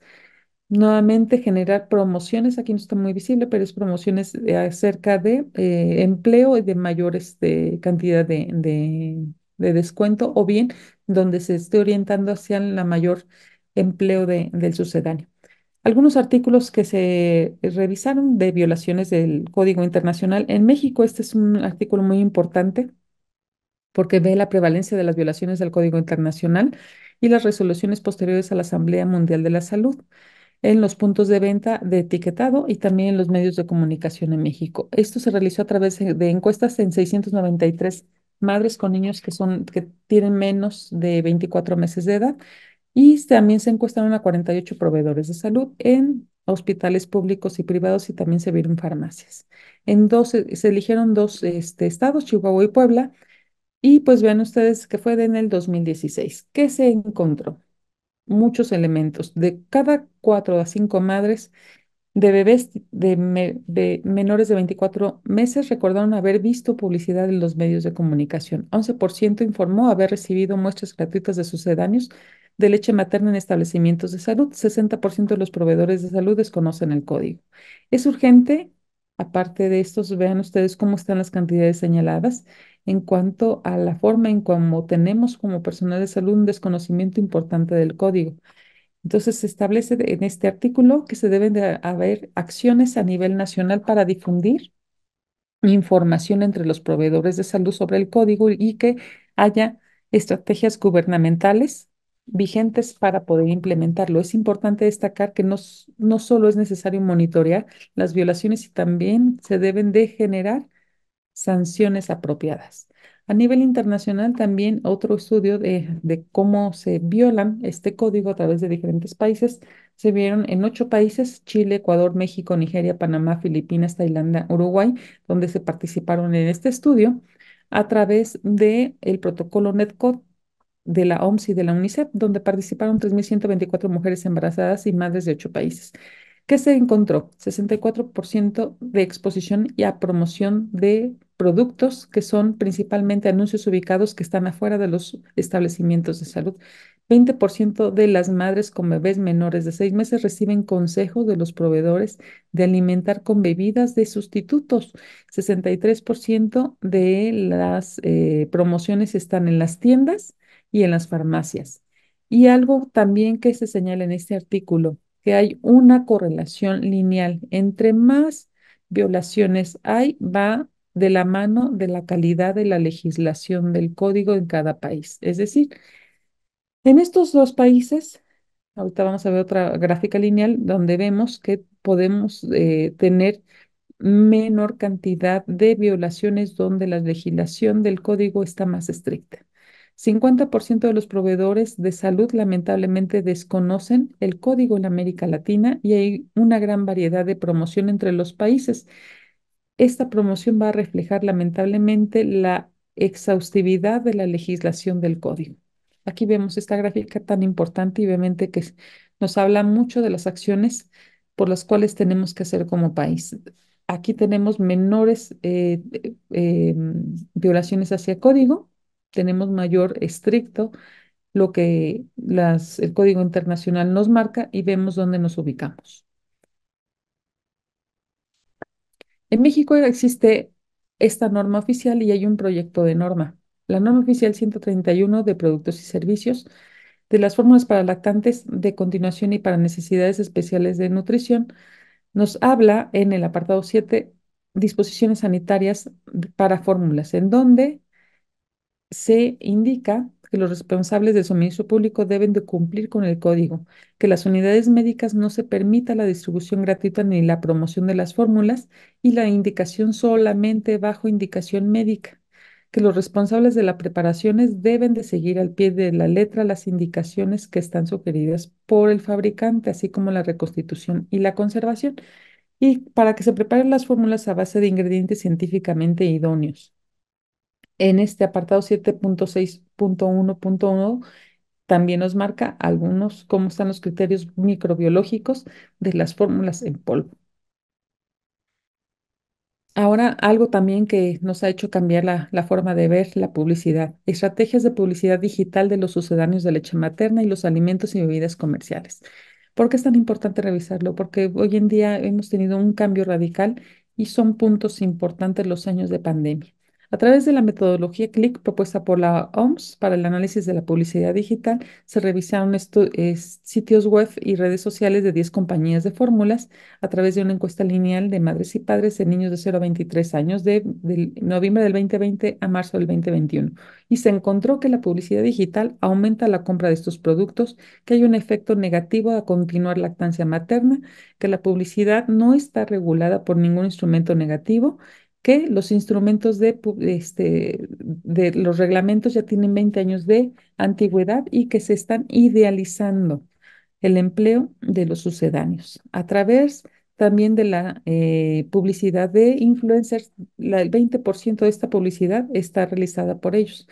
En pandemia y en COVID se encontraron este tipo de publicaciones en donde generó el aumento del consumo. Y ven ustedes hasta esta cifra, 55% de las madres y padres encuestados consideraron que los productos son mejores que la leche materna. Hay una disponibilidad en 33% en las líneas, las tiendas en línea, y 70% en los sitios web contienen este tipo de publicidad. Entonces, tan importante todo lo que se está generando. Hablamos acerca de que no debe haber imágenes que puedan generar alguna carga emocional hacia la mamá y obviamente que no pueden generarse mayor eh, puntos de ventas. Vean ustedes, todas estas imágenes encontradas en la red es a través de influencers, en donde los madres y padres tienen mayor tendencia a la compra de estos productos. La observación de productos se asoció con una menor posibilidad de brindar lactancia materna exclusiva y se dirige hacia las mamás que son primerizas y que se están generando, pues obviamente esta introducción de elementos emocionales. Recomendaciones de política pública para México. Tenemos 4 elementos muy importantes de legislación de control de los códigos de sucedáneos de leche materna, el reglamento de la Ley General de Salud, el reglamento de control sanitario, los lineamientos de publicidad de alimentos y bebidas no alcohólicas y la norma oficial 131 SCA 2012 de productos y servicios. Es importante dentro de esto, la que más debe de cumplir es en cuanto a la materia de publicidad, los patrocinios y la publicidad de promoción de los sucedáneos a través del control de los sitios web. Todo tipo de declaraciones nutricionales debe estar avalado por un profesional de salud. La publicidad de los alimentos infantiles que no cumplen con los criterios nutricionales establecidos por la OMS para niños pequeños y el contacto de las compañías de sucedáneos y alimentos infantiles con las mujeres embarazadas, padres y madres, que son los principales consumidores. Y así, obviamente, el control importante de medios audiovisuales, electrónicos a través de influencers. Esto es súper importante para que obviamente haya un control de esta manera indiscriminada de comercializar. Entonces, como recomendaciones, se debe de incluir un posicionamiento nacional acerca de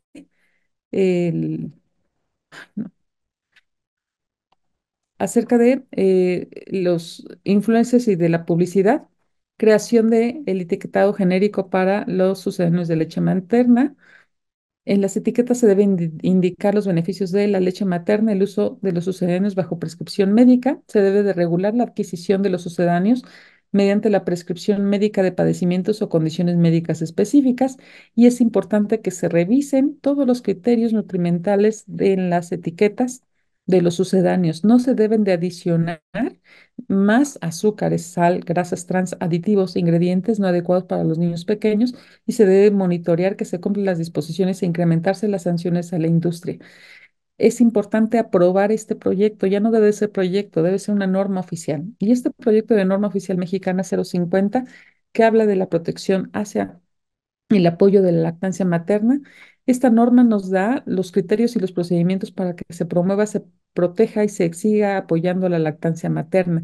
En las unidades neonatales tan importante nos habla acerca de que está proscrito obsequiar y distribuir sucedáneos de leche materna, salvo solamente en casos expresados en el reglamento de la Ley General de Salud. Es importante que el personal de salud dé atención, las asociaciones médicas, las escuelas formadoras de personal para la salud se abstengan a recibir productos de los fabricantes de sucedáneos de leche materna a través de este tipo de promociones, donativos, incentivos, financiamiento. Aún tenemos este proyecto de norma en donde obviamente es importante esta aprobación. Ya concluimos que tenemos que fortalecer las políticas de lactancia materna, las políticas en nuestro hospital, las políticas dentro de nuestros sistemas de salud, las políticas obviamente como país para que nosotros podamos tener mayor control de sucedáneos. Se debe de diseñar una ruta de denuncia ante las presuntas violaciones del código. Vimos unas imágenes que son muchos ejemplos de violaciones que se soliciten razones que justifiquen las recomendaciones de productos hacia los profesionales de salud. para que obviamente no haya una distribución indiscriminada de sucedáneos, se capacite a todos los trabajadores de salud de cerca del contenido del código, de las cosas que ahorita ya revisamos en esta plática. Es importante que gran parte de nuestro personal que está con nosotros esté informado y que se reconozca la lactancia como la intervención, obviamente es más efectiva, de salud y de nutrición. Pues, si no tenemos alguna otra cosa, tenemos ya la sección de preguntas y respuestas. Les agradezco su atención. Muchísimas gracias. Pues pasamos a la sección de preguntas y respuestas. A mí no me queda más que agradecerles esta sesión. Como siempre, es una experiencia muy gratificante y creo que es de las cosas más importantes que podemos transmitir y que tiene que existir todos los años como parte del programa académico. Entonces los dejo con la doctora Romero y les agradezco muchísimo su participación. Bueno, sí, muchas gracias, Dani, por la presentación. Y yo les agradezco a las tres. Verdaderamente fueron unos temas de suma importancia y, como siempre, los temas de alta calidad. La verdad es de que yo no me canso de escuchar estos temas porque son temas que son básicos para que estas madres tengan éxito en la lactancia. Pero tenemos algunas preguntas, algunas para cada una de ustedes.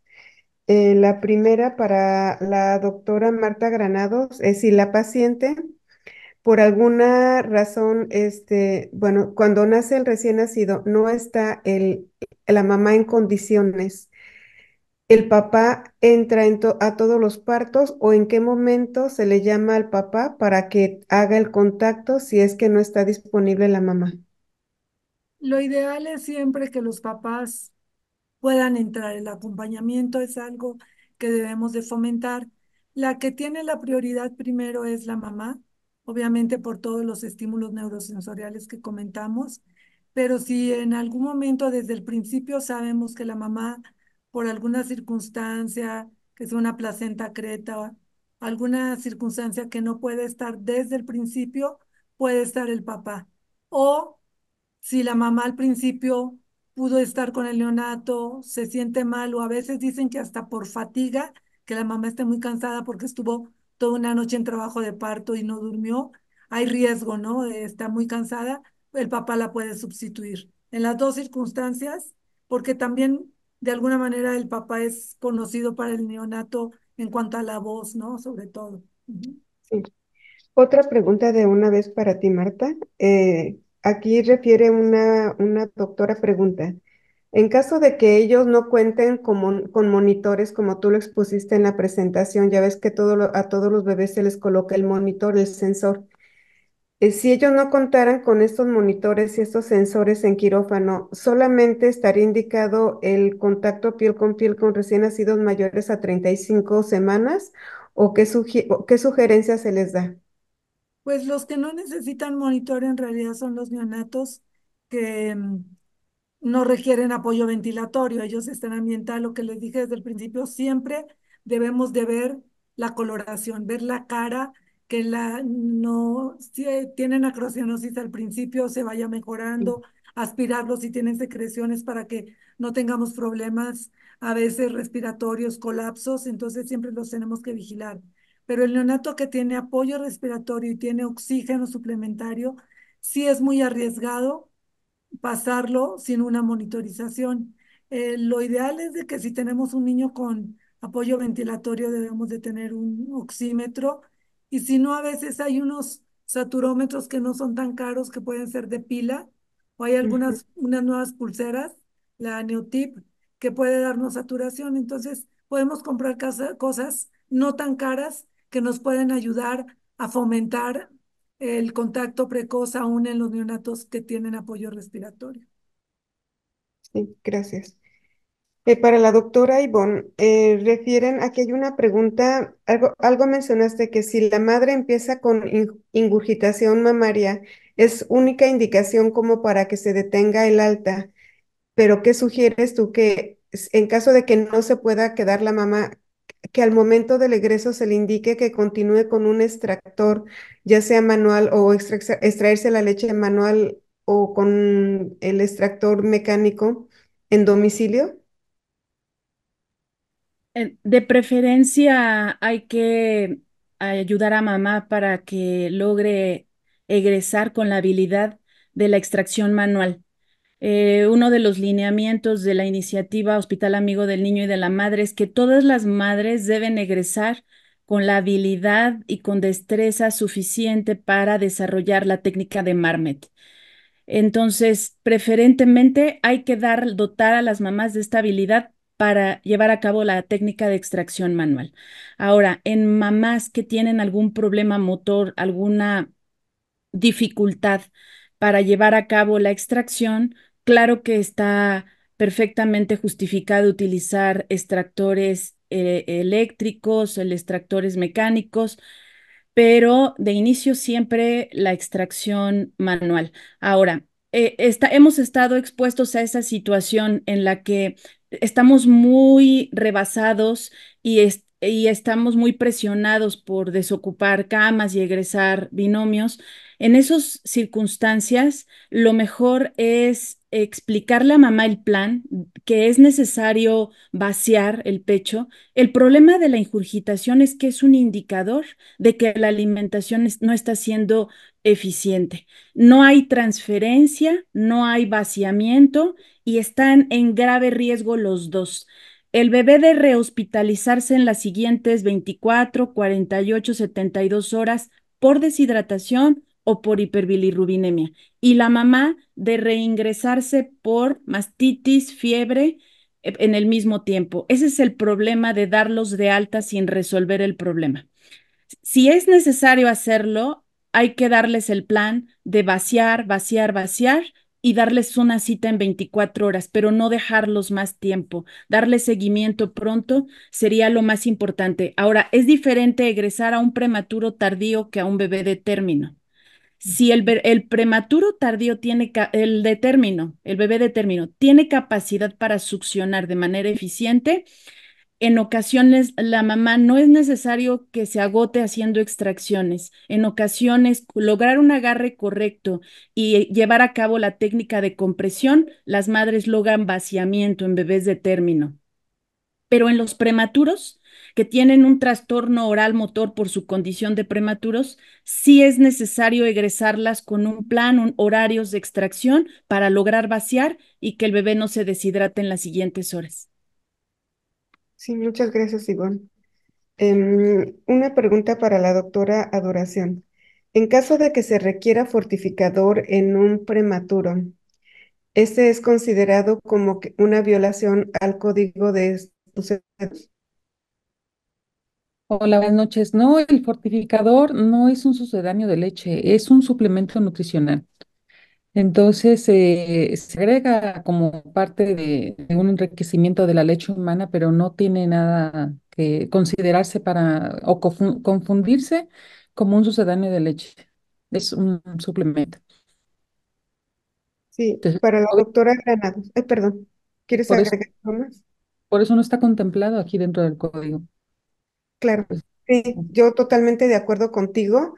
Solamente lo único que agregaría es de que cada vez de que utilicemos ya sea el fortificador o un sucedáneo, debe de estar perfectamente justificado en la nota del paciente, de todos los pacientes, para que no haya ningún conflicto, pues. Para la doctora Marta, ¿cuánto tiempo es el tiempo que debe de permanecer un niño en el contacto precoz? El contacto precoz es el que se da en la primera media hora de vida, en el que lo ponemos con la mamá en la primera media hora de vida. Pero lo ideal es el contacto piel con piel ideal, es la primera hora completa. O sea, la La primera. primera hora debe permanecer con la mamá a partir del momento en que nació, no a partir del momento en que lo pusimos. Y como comentaba, en el prematuro tardío que está en condiciones, pesa más de 2 kilos, más de 35 semanas, ya si está bien, ya no hay que separarlo de la mamá. Él ya se va a alojamiento conjunto con la mamá. Y en el que se va a ir a una terapia, tratar que mínimo sean 8 horas al día, y si se pueden las 24, y las de 8 horas que sean de manera intermitente. Y en la unidad tocoquirúrgica tratar de que sí pueda estar la hora, y si no, al menos media hora. Sí, para la doctora Ivonne, ¿Utilizan galactogogos y en qué momento sería la indicación o cuál más bien sería la indicación del uso de galactogogos en etapas tempranas? Nunca utilizamos un galactogogo en etapas tempranas. En realidad, el galactogogo es una estrategia que es de las últimas estrategias, esa va al final.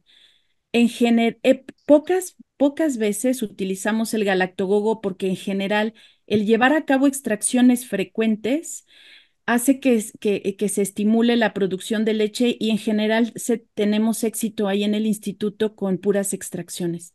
En los casos en los cuales no logramos el objetivo, entonces sí introducimos galactogogo y somos cuidadosos de interrogar a las mamás porque sabemos que los galactogogos tienen efectos colaterales, son dos los más utilizados, la metoclopramida y la domperidona.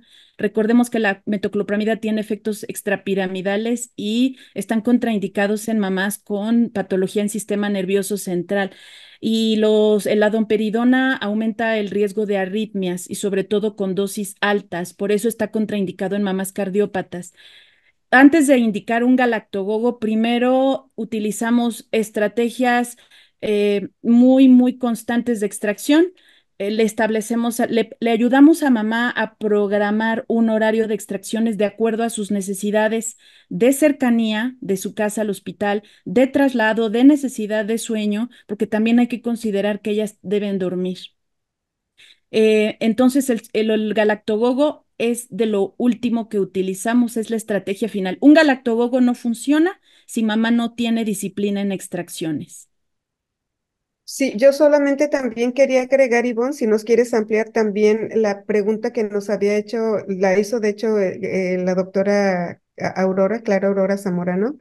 La verdad sí es muy importante esto de las ingurgitaciones porque probablemente vaya más allá y no sea solamente una ingurgitación, sino también haya una congestión. Y sí me gustaría que lo mencionaras porque esto de las congestiones a veces hay tanta confusión que en lugar de apoyar a la mamá, les indican compresas calientes cuando lo que se debe de indicar son compresas frías. Y quisiera que ampliaras esta parte para que quede un poquito más claro Sí, doctora, claro que sobre sí. la congestión, básicamente. Sobre el manejo de la congestión, lo primero es no dar masaje, porque como ya hay una disbiosis en la congestión mamaria, hay un efecto traumático con el masaje, entonces hay que evitar el dar masaje. Lo primero sería aplicar compresas frías, como usted ya bien lo comentó, frías, pero con agua de hielo y eso alternarlo con extracciones. Ahora, es importante esto que usted comenta, no hiperestimular la producción, sino que alinearlos a los horarios en los que bebé comería, en los que el bebé se alimentaría. Entonces, dejar extracciones cada 2, cada 3 horas es prudente. Ahora, en ocasiones esa congestión mamaria, quien nos va a ayudar a resolverla es el bebé, si es un bebé de término, si tiene una succión vigorosa.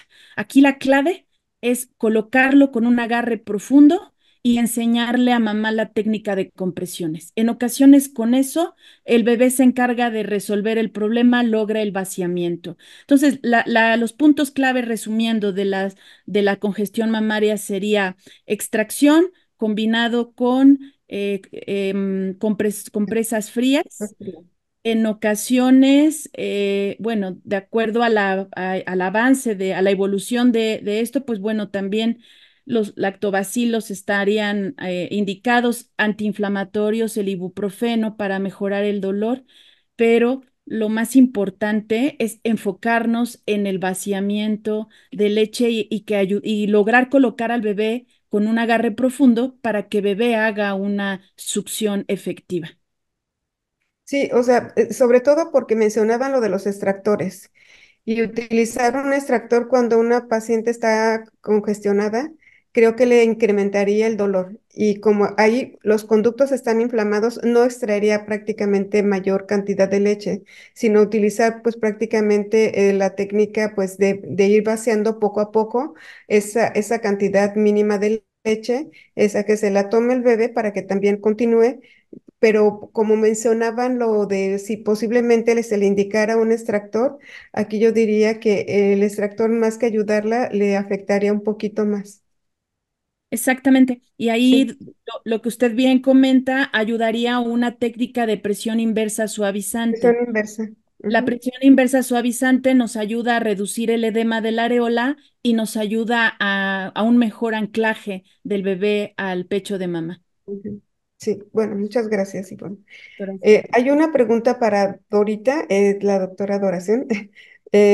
¿Qué productos en sí contempla el código de comercialización? Porque pues en el entendido que solamente eran fórmulas y ahora resulta que no solamente son fórmulas, sino también chupones, tetinas, etcétera. Y yo diría que hasta más allá, las marcas, digo, los bolígrafos con la marca de algún laboratorio, las mochilas, etcétera. Pero bueno, esa pregunta es para ti, Dorita.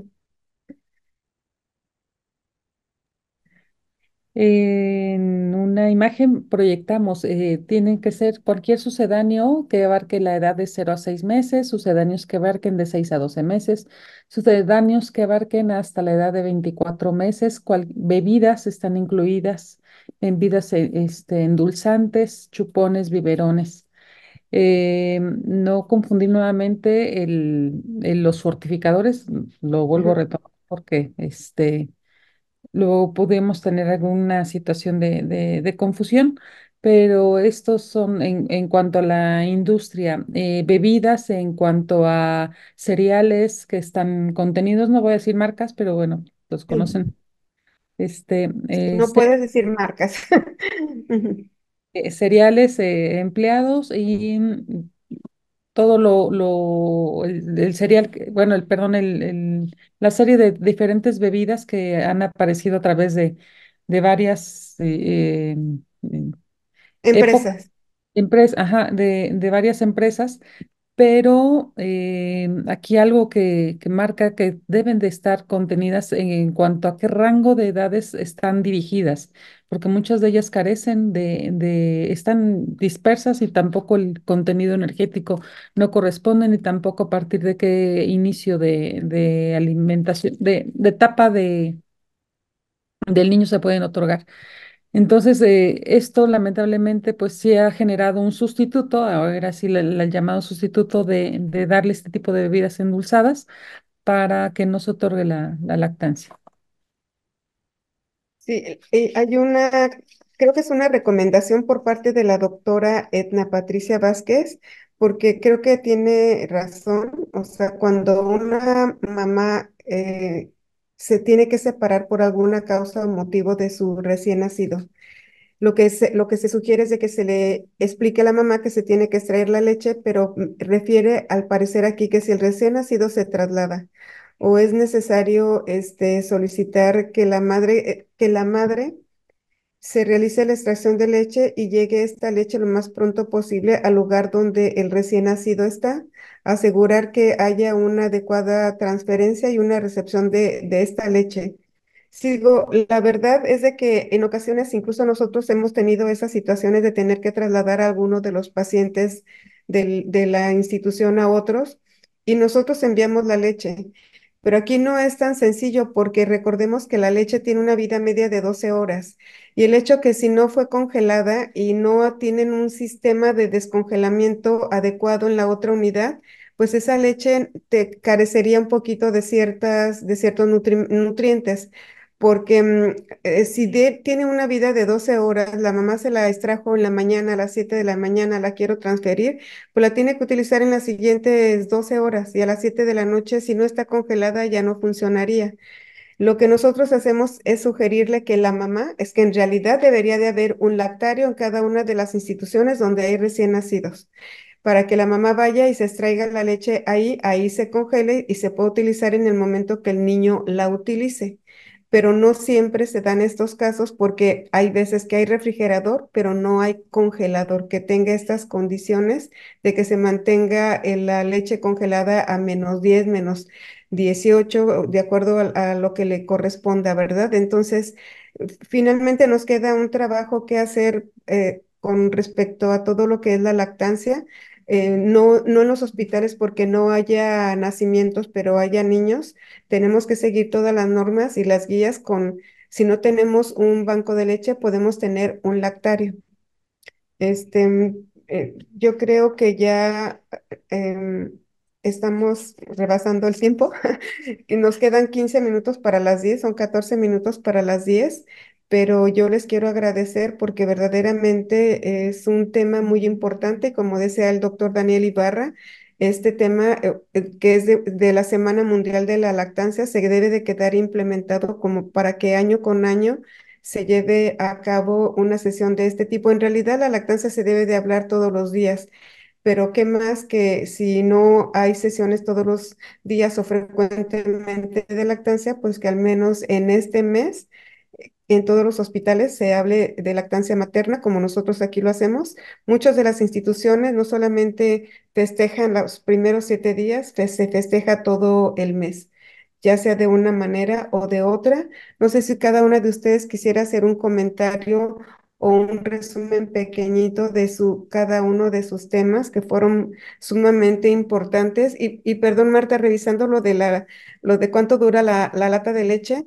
Hay varios informes que algunos te mencionan que puede durar hasta 400 años, pero en realidad la lata cuando se oxida tarda en durar 10 años, pero se oxida para formarse algo así como en algo sulfato, algo de hierro, se transforma, se elimina Ajá. hierro, pero eliminarse por completo se tarda otros 40 años, entonces en total podría ser alrededor de 50 años una sola lata de leche de polvo. Y Medio siglo. sí, y eso porque en realidad cambiaron también como que la forma, lo que el contenido, porque antes era una lata diferente, pero sí, o sea, definitivamente hay una afección al medio ambiente. Entonces, pues si alguna de ustedes empieza, Marta, por hacer un Y, resumencito pequeñito para y- despedirnos.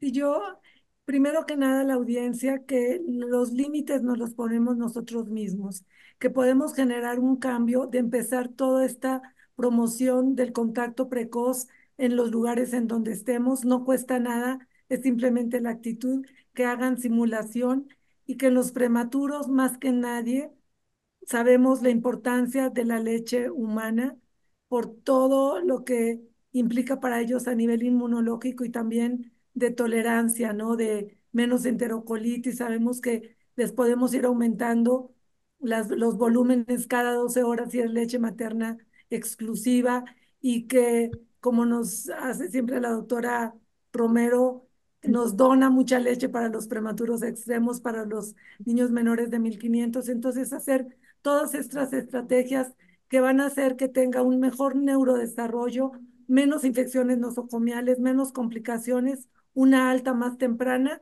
aunado a que a la mamá la tenemos que estimular para que, de ser posible, aunque sea prematuro, tengamos lactancia materna exclusiva. No pensar que por ser prematuro a fuerza les tenemos que dar fórmula complementaria. Entonces, sabemos que podemos nosotros hacer la diferencia y bueno, muchísimas gracias por la invitación. Doctora Ivonne. Sí, doctora, muchas gracias. Yo enfatizaría sobre nuestras acciones preventivas de acuerdo a los neonatos en sus diferentes escenarios, alojamiento conjunto, enfocarnos en el agarre correcto, en las técnicas de lactancia correcta, en enseñarle a las familias a identificar datos de vaciamiento y en los neonatos prematuros, enfermos que están en las terapias, enfocarnos en ayudar a las madres a lograr esas extracciones, como lo comentó la doctora Marta, desde las primeras horas después del nacimiento. Si nosotros nos enfocamos en las extracciones tempranas, lograremos la bajada de leche mucho más rápido. Y recordar que el sucedáneo no es inocuo, ya lo comentó la doctora Adoración sobre las tasas de mortalidad, cómo se modificaron. El sucedáneo no es inocuo, jamás se va a igualar a la leche humana y que la invitación es a reflexionar qué podemos cambiar en nuestras actividades diarias como neonatólogos para garantizar ese acceso a la leche humana de nuestros recién nacidos. Y rápidamente contestar una pregunta, la violeta de genciana no es una no tiene ninguna utilidad, puesto que pertenece al grupo de fármacos antifúngicos. Ninguna utilidad tienen las fisuras y las compresas calientes causan vasodilatación. Y lo que necesitamos para resolver la ingurgitación mamaria es vasoconstricción y eso solo lo dan los compresas frías. Gracias. Doctora Doración. Yo termino haciendo una reflexión. ¿Qué es lo que tenemos como México como el más importante obstáculo para que pueda haber una salud neonatal idónea? Dentro de estos obstáculos son los sucedáneos. Aprendamos a usarlos, sí, en qué momento exacto, en el momento exacto, en la edad exacta, si es que está bien indicado con ciertos padecimientos. Nosotros como personal de salud, como equipo de trabajo de profesionales sanitarios, estamos obligados a conocerlo porque muchas veces la falta de conocimiento de leyes no nos exime de estas responsabilidades. Sí. Responsabilidades lamentablemente nos está llevando a un abandono. Nosotros mismos podemos contribuir a este abandono de lactancia materna. Ujú. Gracias, doctora. Bueno, pues no, perfecto, muchas gracias, les agradezco a las tres, también al doctor Ibarra por permitirnos este Congreso de Lactancia Materna. Ah, pues aquí está. Muchas gracias, pues les Muchas agradezco. gracias. Muchas gracias. Y pues sí, tiene que quedar ya como tradición siempre en este mes hablar del tema. Sí, pues muchas gracias. Pues gracias a todos por su participación. Muchas Buenas noches. gracias. Muchas Buenas Buenas noches. noches. gracias, doctora. Bonita noche a todos. Gracias.